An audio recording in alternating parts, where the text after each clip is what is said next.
कराची से इनका सवाल है कि मेरी उम्र 70 साल है, मेरे 5 बेटे हैं और उन सब में बाहम रंजिशें और नफरतें हैं। मैं सख्त परेशान हूँ कि मेरे बाद उनको क्या होगा, कोई वजीफा बताइए। वैसे तो खैर इस बात का ख्याल वालिदैन को शुरू से रखना चाहिए कि औलाद कैसे बिहेव कर रही है, इनकी आपस में मोहब्बतें कराना। और खैर अब जब बात इतनी आगे अब पहुँच गई है तो एक ये मसनून वजीफा है कि या मुजीबू फजर की नमाज के बाद आप 100 दफ़ा पढ़ें और या वदूदू ज़ोहर की नमाज के बाद आप 100 दफ़ा पढ़ें। या मुजीबू फजर की नमाज के बाद, या वदूदू ज़ोहर की नमाज के बाद 100 दफ़ा पढ़ें। इंशाअल्लाह भाइयों में सब में आपस में मोहब्बत शुरू हो जाएगी। और जो लोग ये या वदूदू इतना अल्लाह रब्बुल इज़्ज़त का एक ऐसा नाम है कि अगर कोई ये चाहता है कि मेरी अल्लाह से मोहब्बत बढ़ जाए, कोई अगर ये चाहता है कि मेरी अल्लाह से मोहब्बत बढ़ जाए तो वो दिन में किसी भी वक्त या वदूदू 1000 दफा पढ़ ले, उसकी अल्लाह से मोहब्बत बढ़ जाएगी। और अल्लाह से मोहब्बत बढ़ने का मतलब पता क्या है? अल्लाह तो मोहब्बत करते ही करते हैं, अल्लाह रब्बुल इज़्ज़त उसके दिल में अपनी मोहब्बत और डाल देंगे। ये जरूर करना।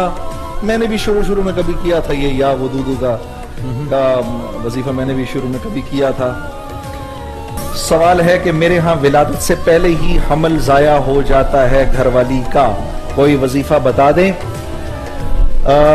इसमें यह है कि या खालिकू या हफीजू एक कागज पर लिख कर, और अगर लिखने में अगर कोई उसमें खुशबू थोड़ी सी डाल दी जाए, उसमें क्या कहते हैं इंक के अंदर थोड़ी सी दवात में को खुशबू भी डाल दी जाए तो बहुत अच्छा है। उसको एक कागज पर लिख कर उसको एक कपड़े में लपेट कर तो घर वाली के यहाँ पेट पर उसको बांध दें।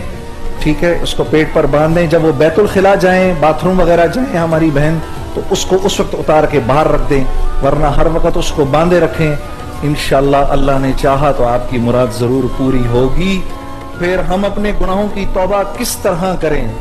देखो, गुनाहों से तौबा जो है ना वो इरादे का नाम है। मैं इरादा करूं कि मैंने अल्लाह का हुक्म नहीं तोड़ना, ये एक इरादा होता है। नेकी का भी एक इरादा होता है। गुनाह के इरादे पर गुनाह नहीं लिखा जाता, नेकी के सिर्फ इरादे पर 10 नेकियां लिख दी जाती हैं। ठीक है ना?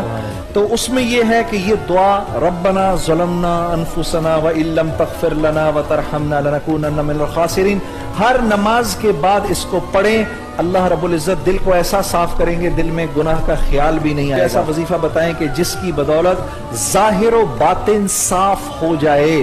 इसके 2 वज़ाइफ हैं। एक तो अल्लाह का जो बाबरकत नाम है, इसको किसी भी वक्त अकेले में बैठकर इस तरह से देखिए, जरा ऐसे बैठकर, इस तरह से बैठकर, गर्दन को झुकाकर, हाथ ऐसे बांधकर, मोबाइल बंद करके, घर वालों को मुझे 5-7 मिनट तंग नहीं करो, इस तरह बैठकर अल्लाह अल्लाह अल्लाह कम से कम गिनकर 100 दफा आप पढ़ें। आप हैरान हो जाएंगे अंदर कैसी सफाई होती है। और जैसे जैसे मौका मिलता रहे सुब्हानल्लाहि व बिहम्दिही सुब्हानल्लाहिल अज़ीम सारे दिन में पढ़ते रहें 100 दफा अल्लाह अल्लाह, ऐसे बैठकर। जैसे मैंने आपको बताया है, मेरा एक दोस्त ठट्टा में मौजूद कब्रिस्तान गया था, वहां से आने के बाद अक्सर उसकी तबीयत खराब रहती है। कुछ लोग कहते हैं उस पर कोई जादू या आसेब है जिसकी वजह से वो बीमार रहता है।